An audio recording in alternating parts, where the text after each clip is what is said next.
Hey guys, as promised, we are going to start a couple of videos in a row for our mobility series on the crossover symmetry and why it's effective for shoulder pain. So as Bryn alluded to last week, she was talking about the muscles around the shoulder blade. And we do a lot of overhead work where we recruit some of the muscles in the traps, and we sometimes neglect some of the muscles at the bottom of the shoulder blade.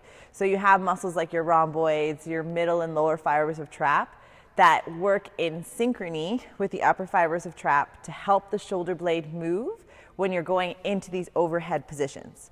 So what happens is sometimes you can have imbalances in some of the muscles around the shoulder blade, and that can be what's causing that pinching pain in the top of the shoulder.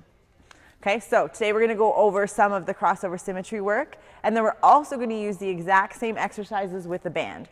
So it's not necessary to spend hundreds of dollars on the crossover symmetry. I think they're great, and I'm not advocating for one product over the other. There's just different ways to do the same task. Okay, so with the crossover symmetry, you can come in, you want to make sure you cross the bands.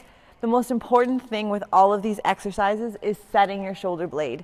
So you don't want all of this movement happening, and you don't want this hiking of the shoulder, because then essentially we're just continuing to program in this upper fiber of trap dominant pattern, which is actually exactly what we're trying to break down.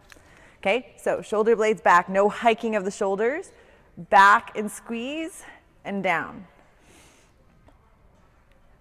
If this feels okay, this feels easy. Another way that's a little bit more difficult is to come down straight. So what a lot of people tend to do is dump their shoulders forward. So be very, very careful. Do not put a lot of tension on the band and come in, down, and straight. Coming through a couple sets of 8 to 10 just to get your body warmed up. So if you do not have the crossover symmetries in your gym, you can use a band.